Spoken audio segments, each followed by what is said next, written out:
Miss Liz. Tea time, yeah, making a difference, one cup at a time. Tea time, so be sure to grab your tea, grab a seat, and tune in to Miss Liz. Tea time, making a difference, one cup at a time. Tea time, yeah. Tea time, time.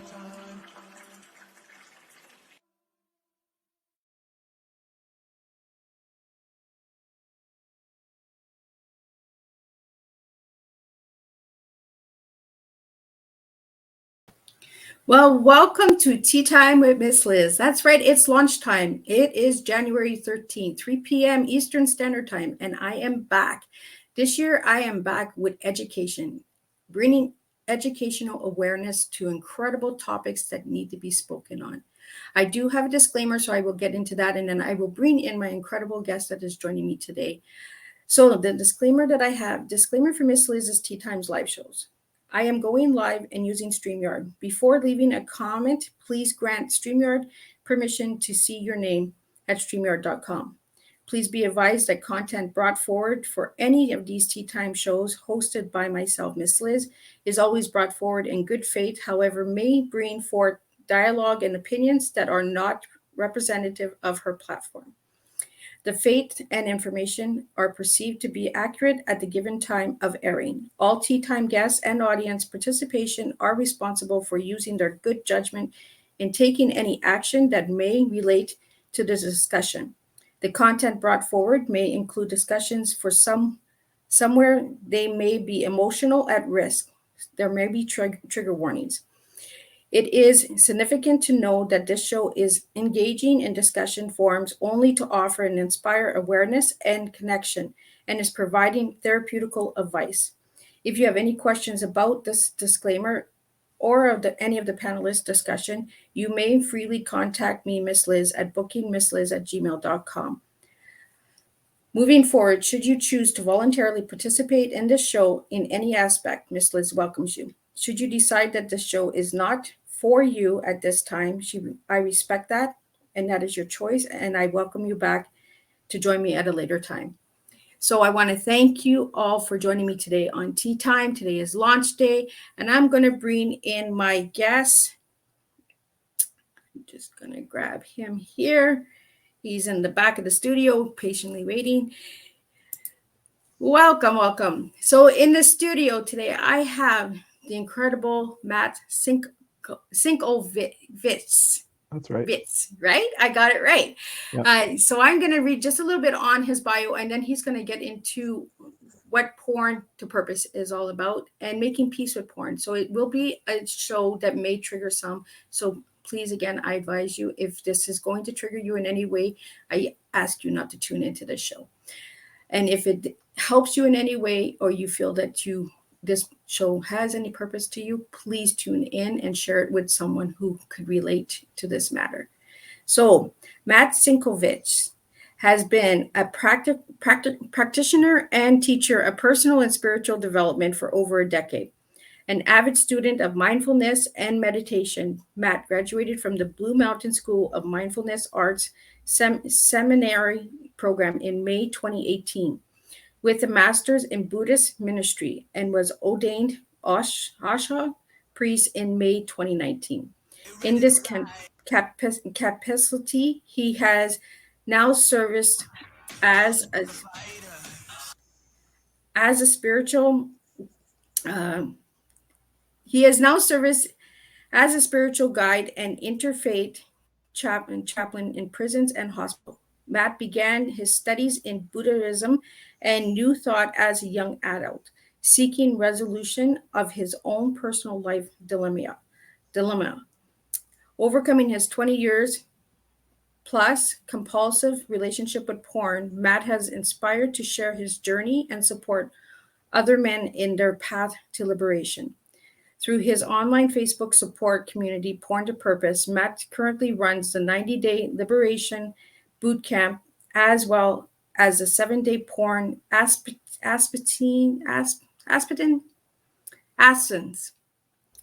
challenge. Matt is passionate about the community commitment to support committed fathers and husbands in ending their toxic relationships with porn, so they can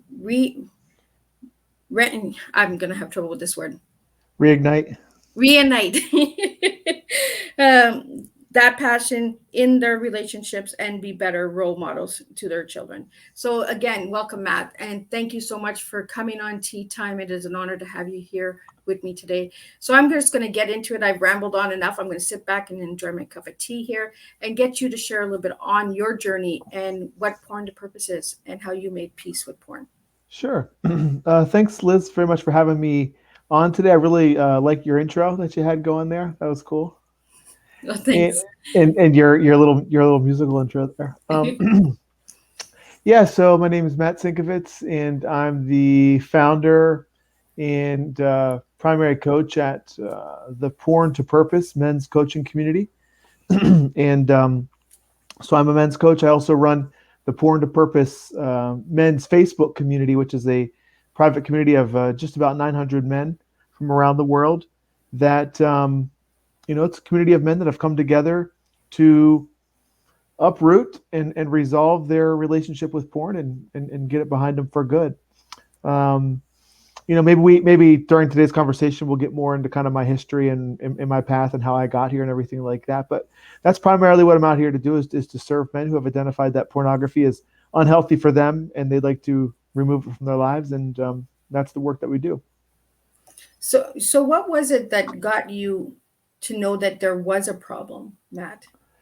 For me, porn is one of those things that I don't just say it's necessarily bad across the board for everybody. Some people they seem to be able to maintain a healthy relationship with it. I run into a lot of guys who are like, I never have looked at porn, which is always really interesting to me. I thought most guys had. But so a lot of people have either never, there are many people, I guess I should say, who have either never looked at it or they look at it just once in a while and it's not a problem for them. But for some people, just like, the same way for some people, alcohol, some people can have a couple beers on the weekend and it's not a problem. But for some people, one sip of alcohol turns really toxic. Some people have that a similar type relationship with pornography, with sex, addictive, kind of compulsive relationship with it. And that was the case with me. Porn was something that came into my life in my adolescence, 10, 11, 12, probably somewhere in there. And it was something that was with me for, 20 plus years, up into my 20s and even into my 30s.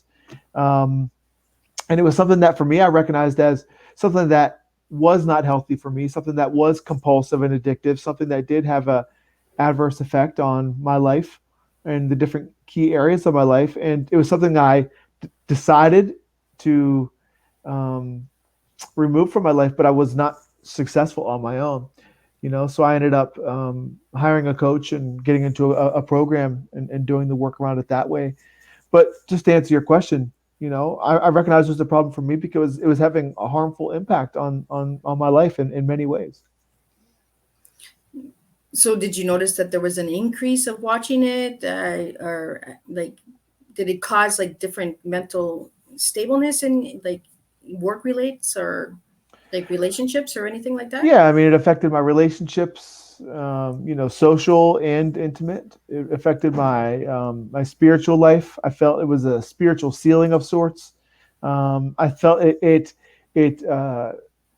inhibited me from connecting to my purpose and the work that I felt called to be doing, which kind of speaks to our name, Porn to Purpose.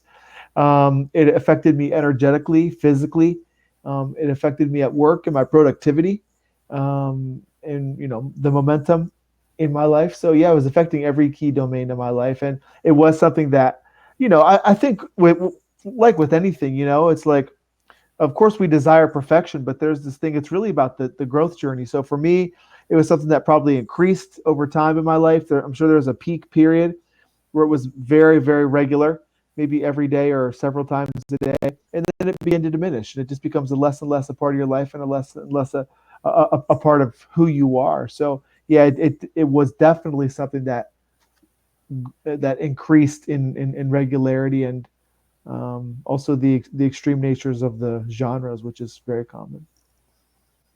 So you had mentioned something a few minutes ago. You thought that all guys watch porn. I thought all guys watch porn too. So I like that you brought that up.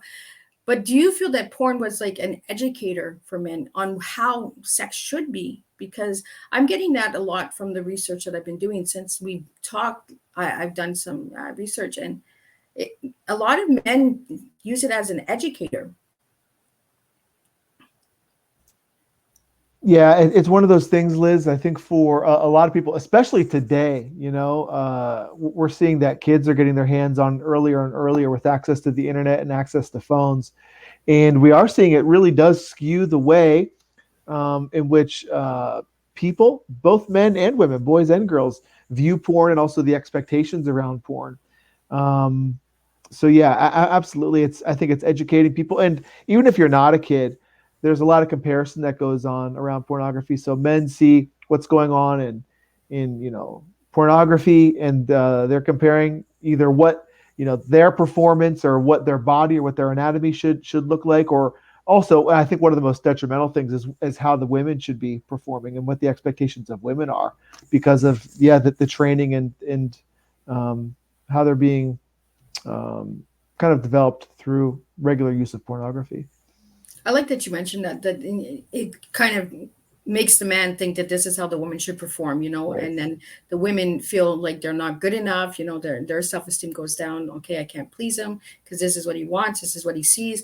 But it's also a fantasy, right? Right. It's like watching a movie. What's in the movie is not what real life is, Exactly. Yeah. So, and I think that's where that disconnect comes in, and that.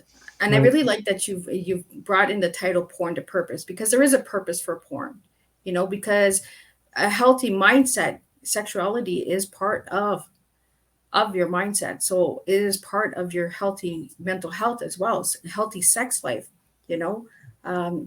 So the porn to purpose, like when I heard the title "Purpose," I was like, how could that be, a purpose to porn, Mhm. But then you got deeper into it and you said making peace with porn.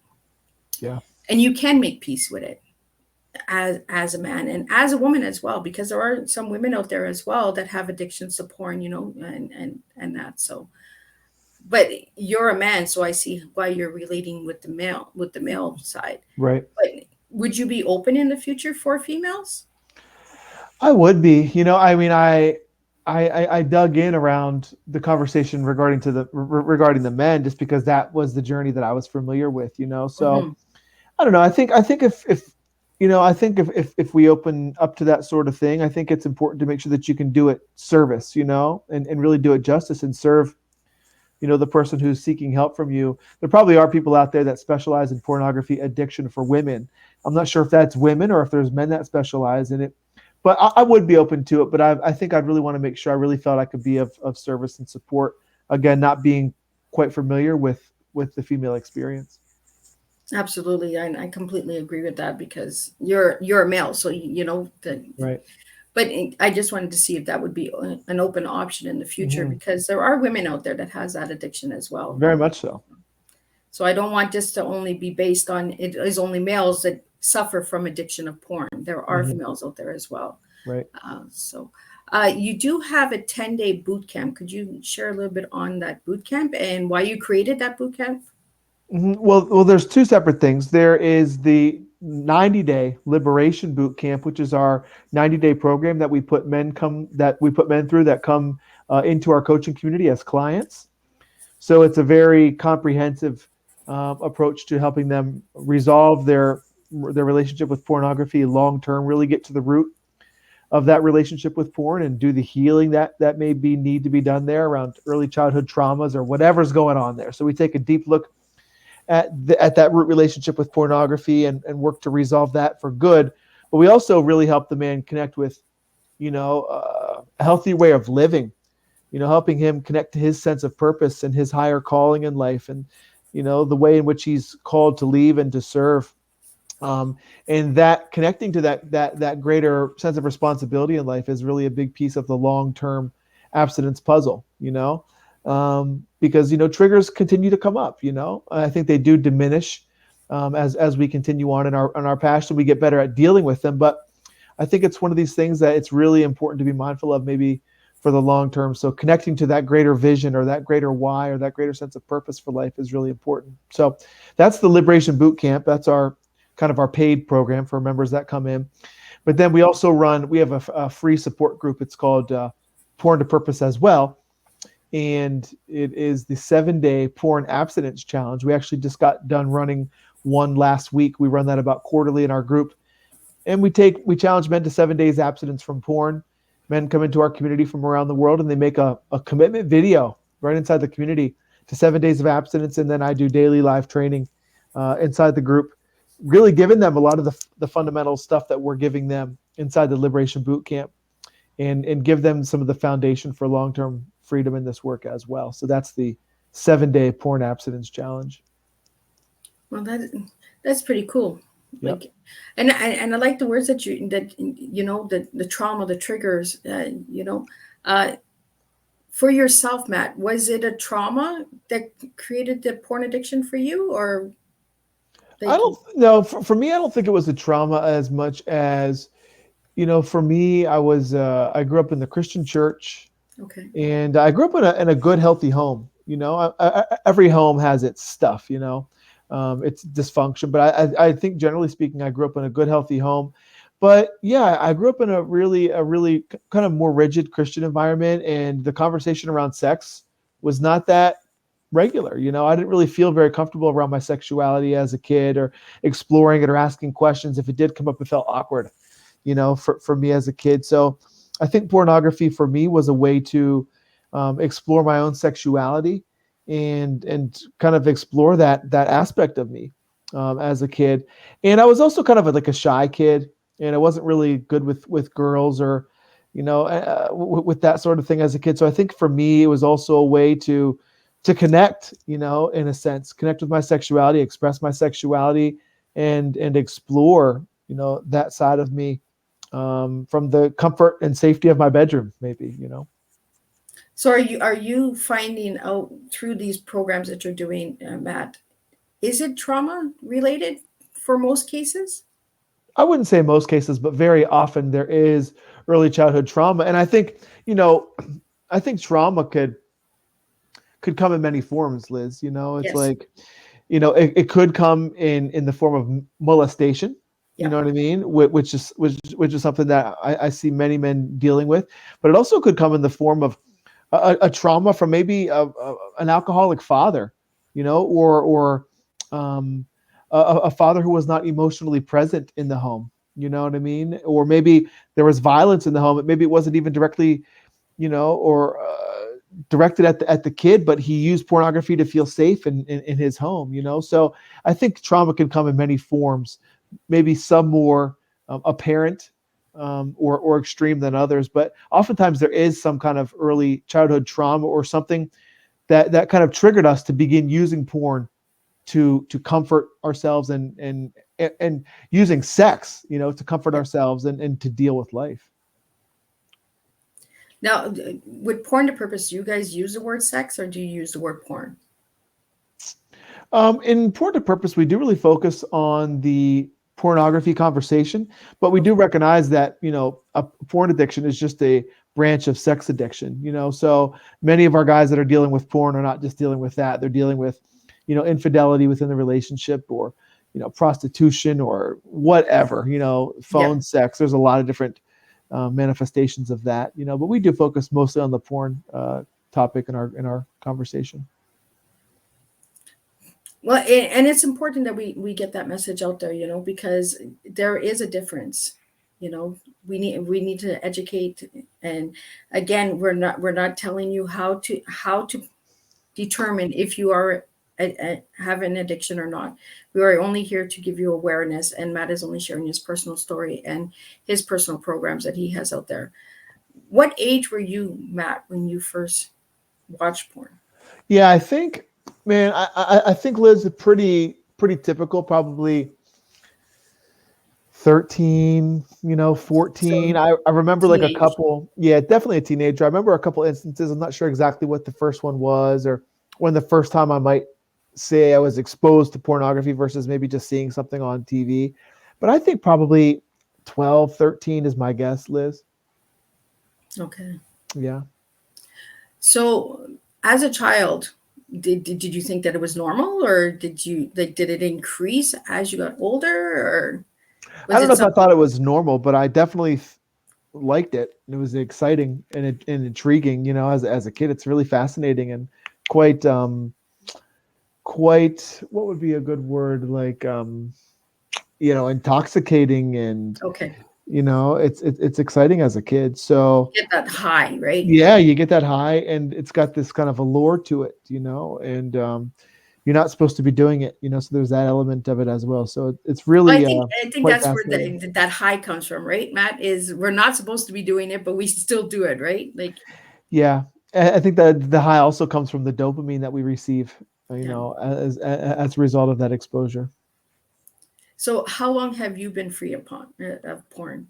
I began my journey back in June of 2019 was whenever I went and really decided that I needed to work with somebody, hire a coach, and really dig in and resolve this at a much deeper level for myself.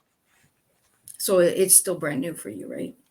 Well, yeah, I'm certainly newer in the journey. Yes. Mhm. So what resources did you turn to for help, Matt? For me, Liz, it was a group coaching program Okay. that I ended up investing in. I'd been doing a lot of coaching work and working with mentors and guides for many years.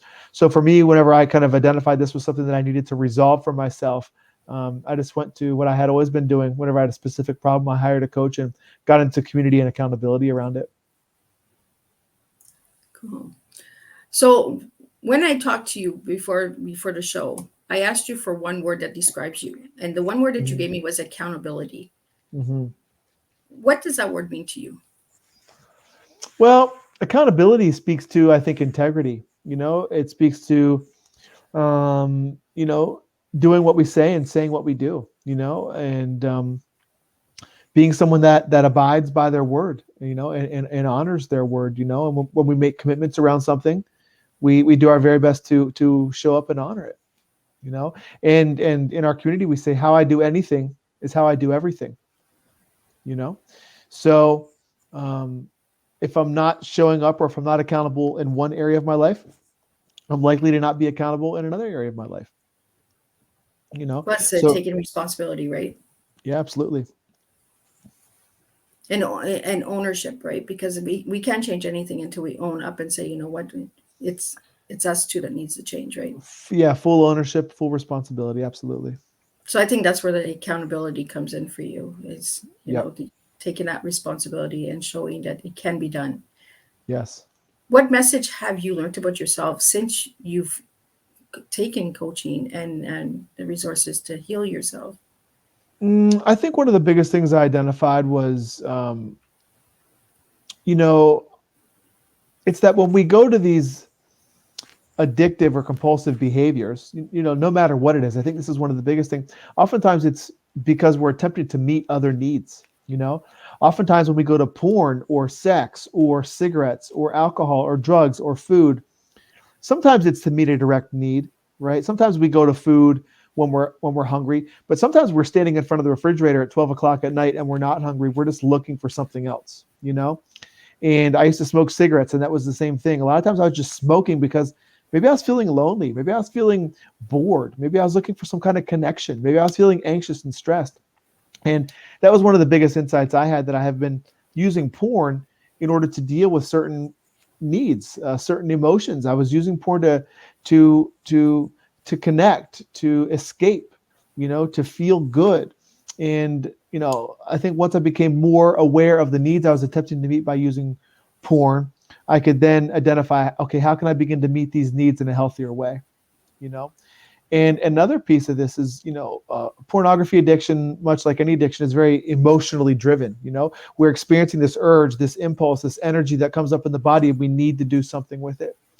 And something I've learned and continue to learn is that, children run away from their emotions. But I think we as mature adults, we have the choice to actually learn to sit with our emotions, to be with our emotions. Just because I'm experiencing something doesn't mean I have to run away or release it. I can learn to be with it first and foremost and explore what's going on for me there, and then learn to meet it in a healthier way. Well, and it's facing it, right? Facing Yeah. that fear Yeah. and saying, you know what, no matter how scared I am, I got to face this, right? Right. So, so did somebody tell you you needed help, or did you find something click, like a red flag go off and say, you know what, Matt, you need help with this right now?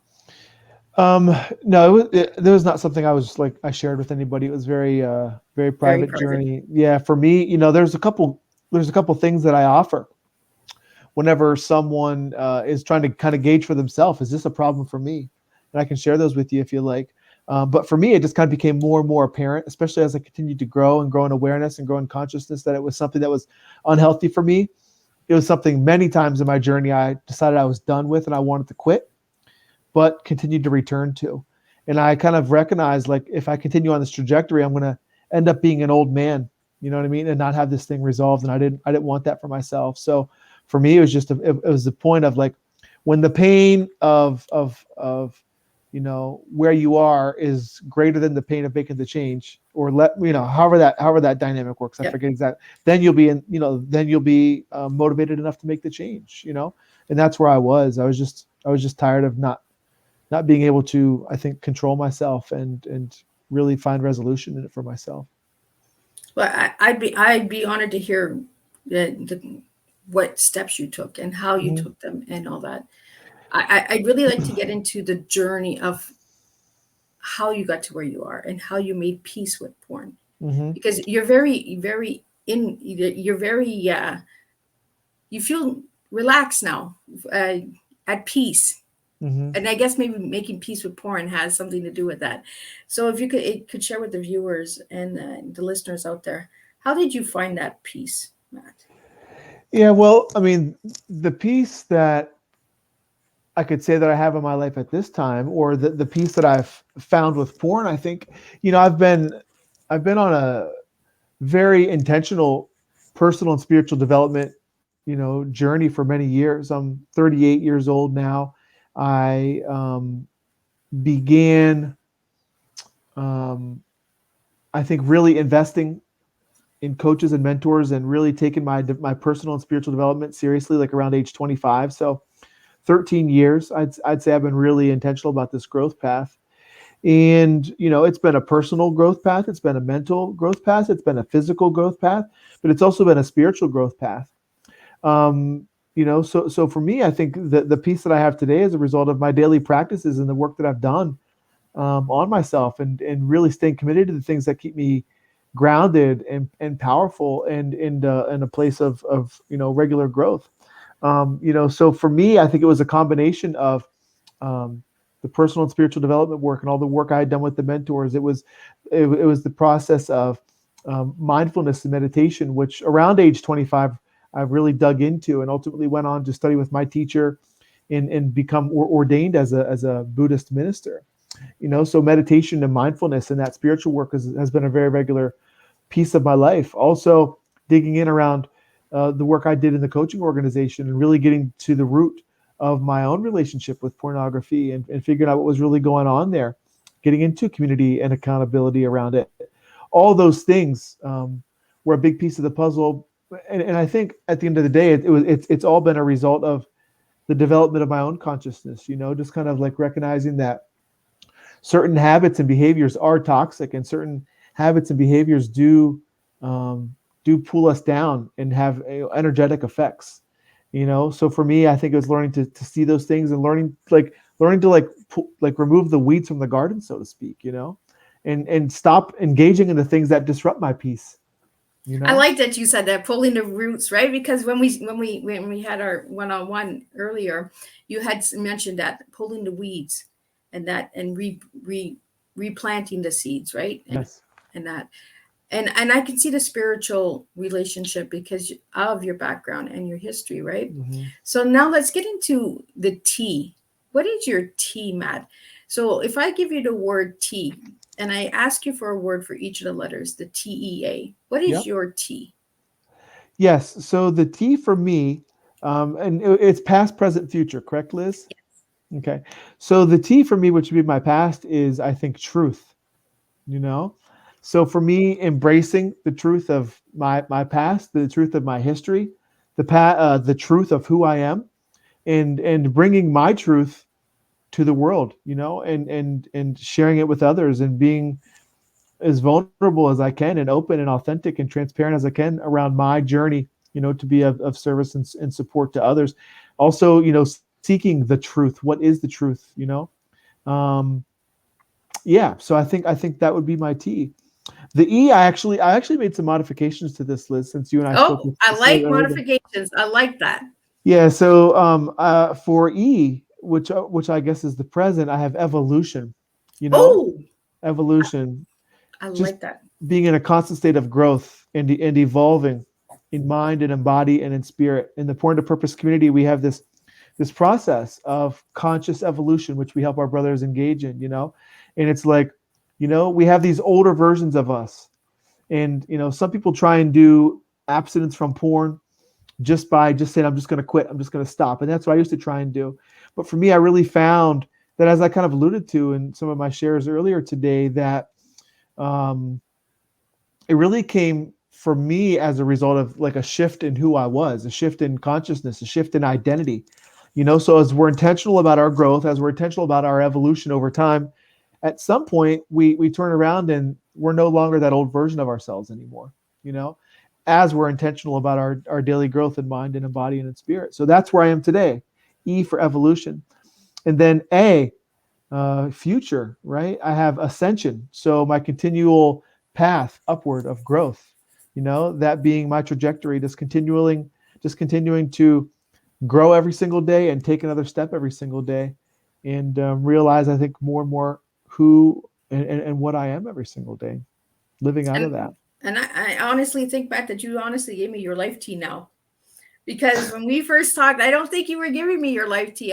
There was just a little, there was something there. But the evolution, I can see that, because this is exactly what you're doing right in the present. Is you are evolving, you are changing, you are bringing a change. So a lot of people don't understand what evolution really is, and that's exactly what you're doing. And that's what I mean. You seem lighter today than when we first talked. And I think that's the piece of understanding that you're on this journey of changing, Mm. and evolving as you're sharing your story. Each time it'll get lighter and lighter, and the piece will become lighter and lighter. It's I don't know. There was just something different about you today than there was when we first had our one-on-one, and you seem a lot lighter today, and a lot more at peace, if that Thank you, makes Liz. any sense. But Thank you. Yeah. yeah, so I want to get into how we can get the education out there in a healthy way, because Hmm. porn is looked at as a negative thing. I've spoken to many males in the last few weeks, in the time that we set up your tea time, and a lot of them have been told that porn is bad, or it's against a religion, or it will cause disruption, or distractions, and take them off of what they're supposed to be doing. Do you feel that that has caused anything like that in your life and for others that you're coaching?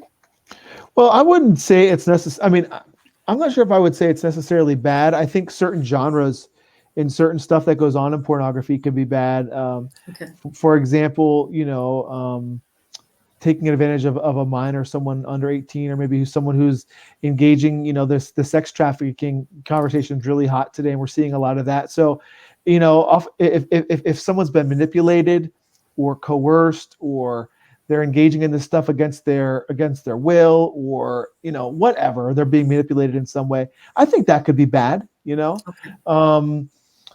And I would also say that it can be toxic for some people. Again, as I mentioned, some people maintain a healthy relationship with it, and for them it's not a problem. Some couples incorporate it into their relationship. So I think pornography, as long as it's consenting adults and it's not causing harm to others, I think it could be okay. So generally speaking, that's where I would stand. But I just recognize that some people have a tendency toward addiction Okay. with it and compulsion. And it's just like the alcoholic trying to say, you know what, I'm just going to drink occasionally. For some people, that just doesn't work. And for some people, like a moderate relationship with porn just is not healthy. It creates too much damage upon consumption, and it just leads to more and more, so it's just like a healthy relationship's just not an option, I don't think. Especially in today's world where the genres just grow and grow and they become more and more extreme. It's like you just have to have more and more and more, and you need a harder hit and a harder hit. Yeah, so that's where I would stand. I really do my best not to just judge it or judge everybody that uses it. I just recognize that for some, it really has some really damaging effects. So do you have any affecting tips and tools on how to reach out for resources, especially if it's a private journey, right? Because you don't want to share it with your spouse or your family. So for you, it was a private journey.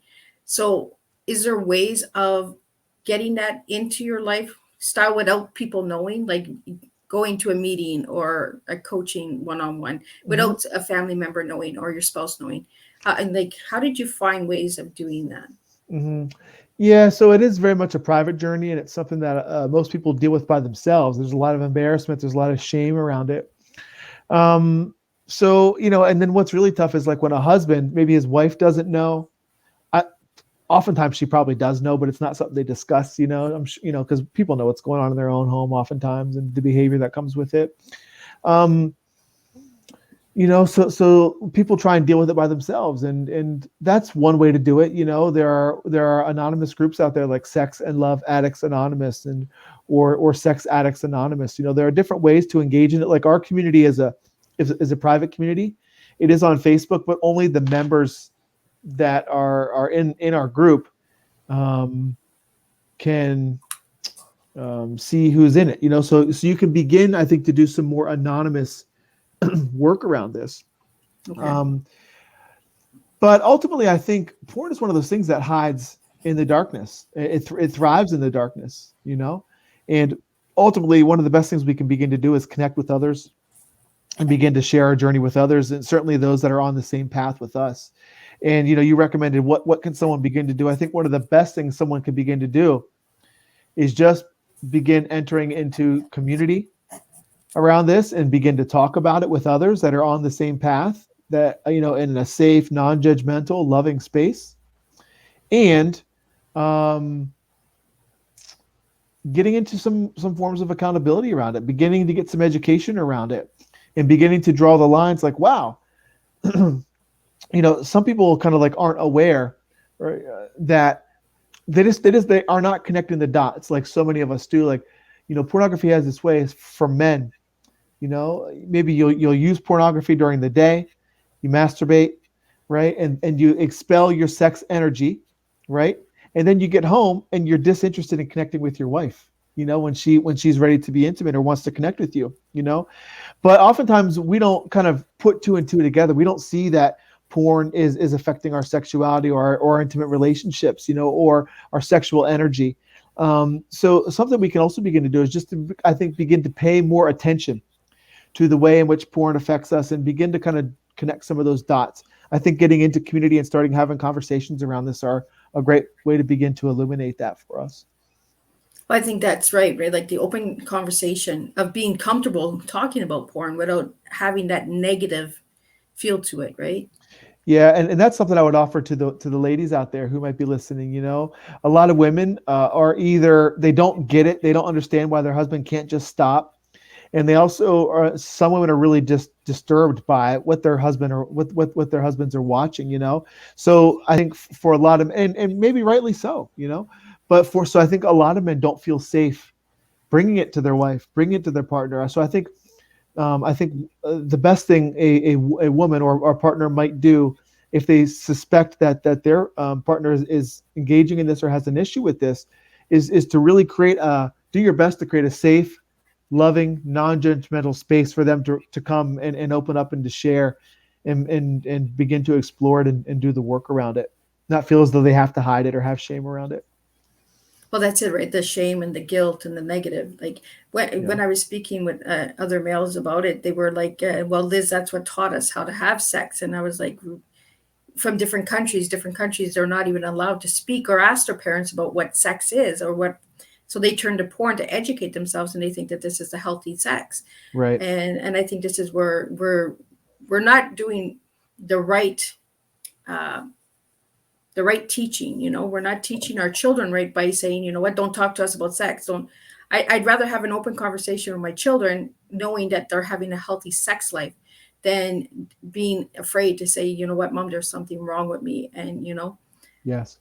and find out that if they could have came and talked to me openly, that they wouldn't suffer from this. Do you feel Right. that not being able to speak to your parents about this, the porn addiction, do you feel that had any impact on you? I think it probably did. Like I said, my sexuality for me was something I didn't really feel comfortable talking about or exploring, certainly not with my parents as a kid, So I kind of wonder, and that's something I offer to parents as well is, can you create an environment where sex doesn't feel like such a taboo subject in conversation? Like, can we help our kids explore their sexuality in healthy ways? Can we help them come to a place of acceptance around it and not feel like it's some weird, gross part of me that I'm not supposed to talk about or I'm going to get in trouble about? So I think a healthy integration of our sexuality is really important, in terms of guiding the youth. Well, I think that's right. Like making that initiative and that openness and conversation with our children. I don't want to know what they're doing in the bedroom, but I want to know that they're, it's pleasurable. It's not like a duty. Like I have to make love to my wife, or I have to make love to my husband, because that's unhealthy. When you feel that you have to do it as a job, that's not healthy sex anymore. That's, there's an issue there. So I have that open dialogue with my children. And sometimes I'm like, TMI, I don't need to hear that part, but I just want to know that you're okay. And that if there is something, that you can come and speak to me. Yep. So I think we need to have that open dialogue for children out there, Really important. And what age do you think children should know about sexuality?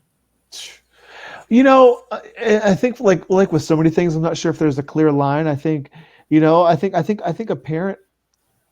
a parent's duty to probably gauge the maturity level, of that kid, and just kind of gauge if they feel the child is mature enough to be able to have that conversation. I think what I've seen in kind of like healthy homes is sex has always been like a regular part of the conversation. It wasn't something that people have to hide from or, dodge around, and mom and dad can be intimate in front of each other, in front of the family. And like, there's that loving intimacy and connection. And if it comes up, it could be a normal, casual conversation. It doesn't have to be like an awkward conversation.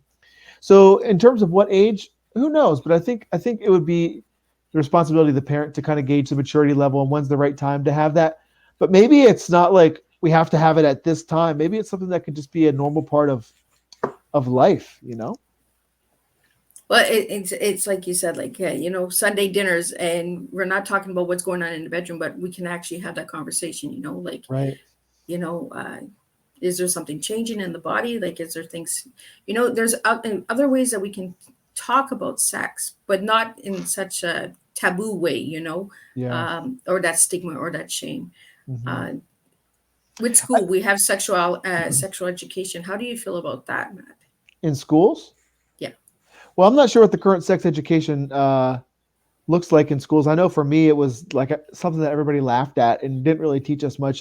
Sex education in school was like an anatomy, pretty much, Yeah. Sex education came through life experience and having to learn my own lessons for myself, Yeah, I didn't really learn anything from sexual education either in school. It was kind of like the laughing class, right? Like, exactly. Oh, we're just going to waste our time in this class. And, I didn't really feel that they had the resources or the tools or tips to give us, that healthy conversation. And I think a couple of important things parents could do is really like figure out how to be like that friend to your kids. Like, of course, it's got to be healthy. You know what I mean? Because you've got to be able to lead them and guide them as well and give them structure, but help, like, be a friend to your kids. So that way, it doesn't feel like it's like so weird. Oftentimes I think we don't really feel like we know our parents or feel comfortable coming to our parents. I experienced that in my journey as well. So I think that's such a big, and also, if you want, like, as if a parent is listening to this and they've got their own hang-ups sexually, well, of course you're not going to be able to guide your own kids. You know what I mean? So Exactly. I think it's all of our responsibility to do our own work, so we're in a position to lead others. Especially our children. Well, especially, right? We're the parent. We need to parent and educate our children. But if we're not healthy, how can we teach them healthy, Exactly. right? Exactly. So you make a good point there, because we can't teach healthy if we're not healthy. Mm-hmm. We can't teach them the proper way if we don't know the proper way, because maybe we were never taught the proper way as well, and not the proper way, but the good way. There's no perfection in sex. I think it's a learning, understanding of the body, and knowing what you enjoy and what you don't enjoy, and what is reality and what is fantasy, because there's a big difference.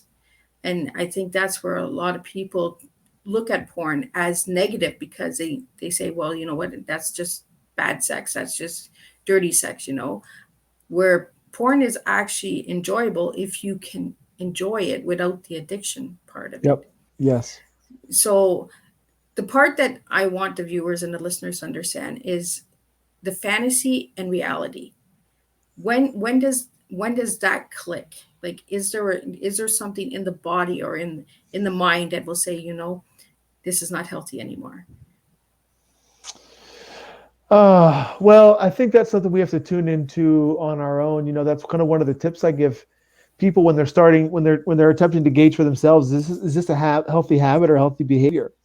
For a lot of guys like, myself and men that we work with, it's like, for many of us, pornography use, regular pornography consumption kind of leads this ickiness on the soul, on the spirit, on the mind, on the psyche. So I think we have to really determine, like, what is the effect? Like, how does it make me feel? That's the best way to judge if it's healthy or not, is like, how do I feel afterward? Do I feel uplifted and joyful and light and free and good about myself, or not, And I think it's important to dissect, is that some conditioning that I have around my sexuality, or is it because that maybe I've just been binging for 4 hours, watching stuff that really doesn't align with who I am or the man that I want to be, or maybe ways that I want to be acting. And I've just kind of devoted all this energy into this big black hole. And now I'm left feeling disconnected, weird, awkward, unhealthy, and all the stuff that oftentimes comes up around it. So we have to kind of gauge for ourselves. I know for me, even a little bit of porn consumption, it throws me off energetically. It's like, any kind of low vibe, dense energy, for me, it's just not healthy. So we have to really gauge that for ourselves, I think, Liz. So any type of porn, like any, like, amateur porn or advanced porn, is a turnoff for you?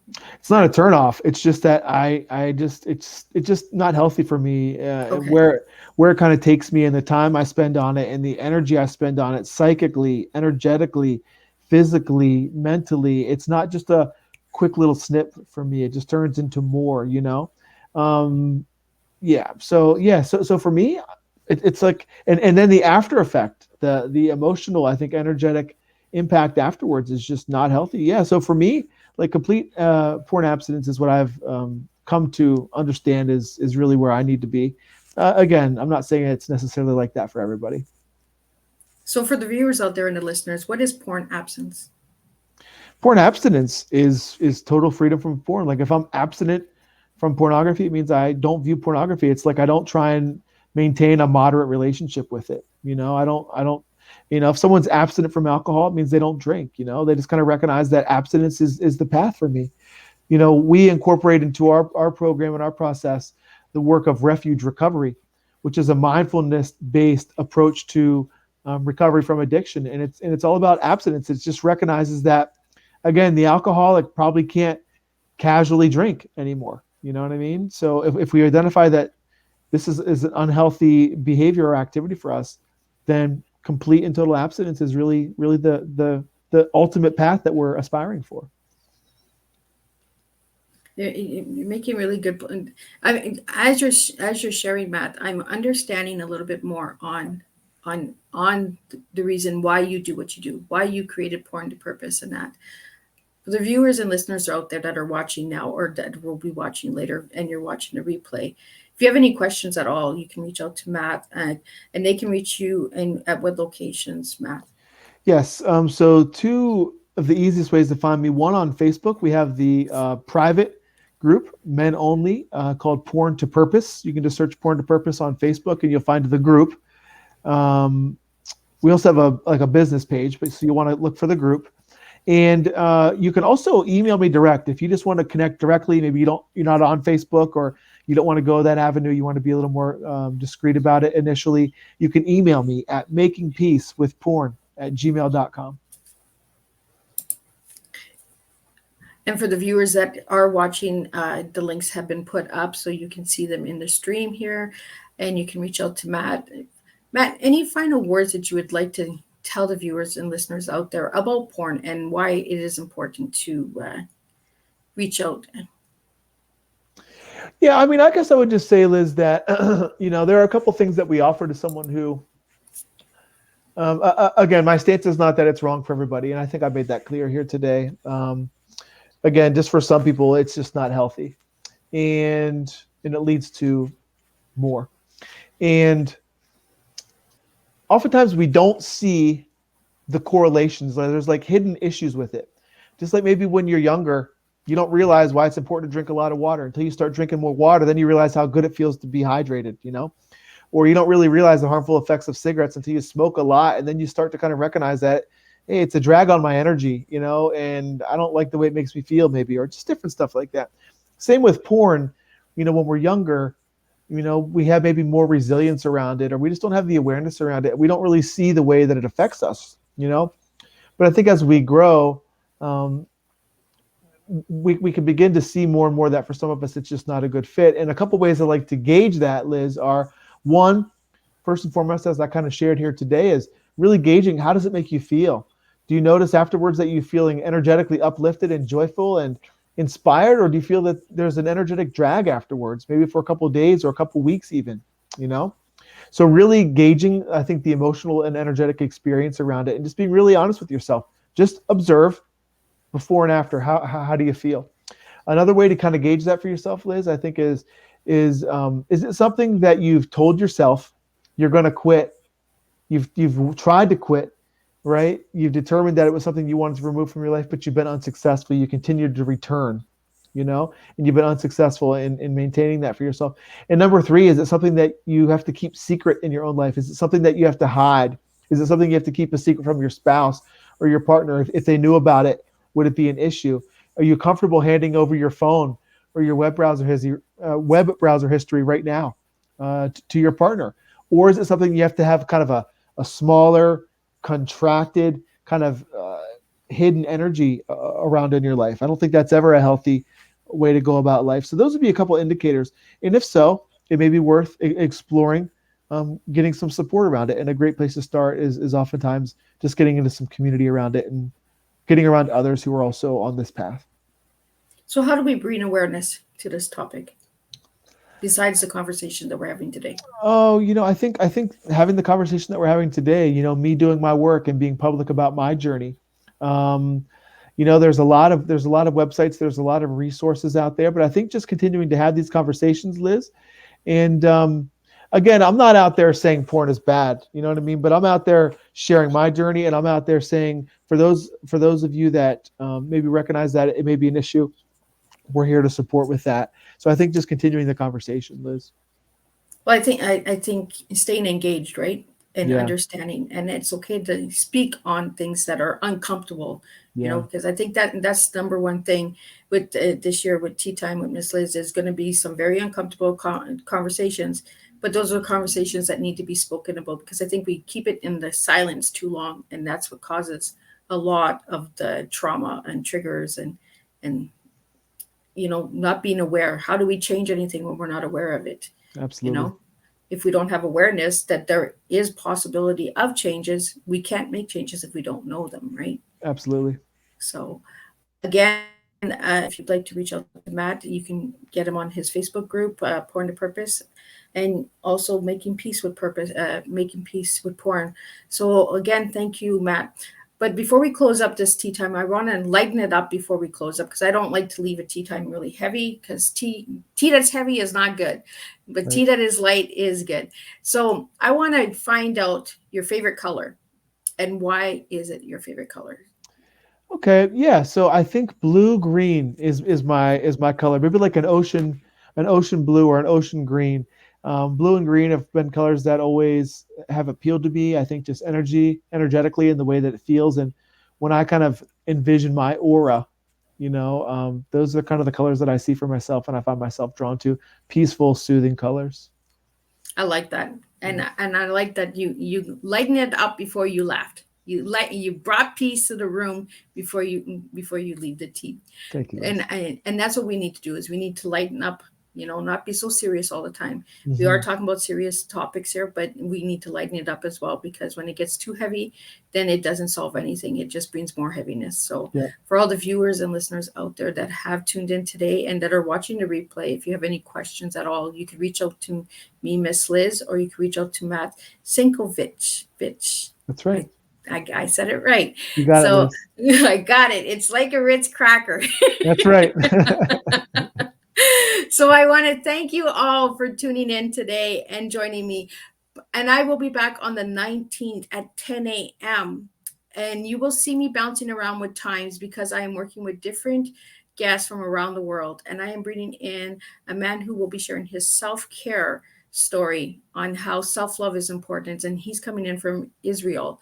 So his time is going to be 5 p.m. his time, 10 a.m. my time, because there's a 7-hour difference. So for anybody who would like to tune into that tea time, that will be January 19th.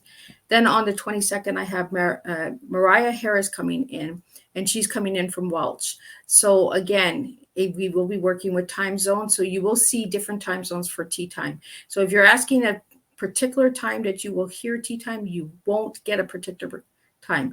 Most tea times will be 3 p.m., but there will be some morning tea times and there will be some evening tea times. And Matt, I really want to thank you for joining me for the launch show of 2022 and bringing season 3 to life, because this is what we do. We bring life, we plant, and we put the seeds in the ground, like Matt mentioned earlier, pulling those weeds out and putting new seeds in, and right. Making a difference. So again, I really want to thank each and every one of you, the viewers out there. If you are watching, please push hashtag replay and let me know where you're tuning in from. If you're tuning in from YouTube, Facebook, and anything like that. And Matt, any final words before we close up this tea time? No, I think that's everything, Liz. I say go out there and do your best and live your best life. Take another step every day. Be a little bit better every day. That's my motto. Well, thank you so much. And thank you to all the viewers out there. I will see you January 19th, 10 a.m. for a new tea time with Miss Liz.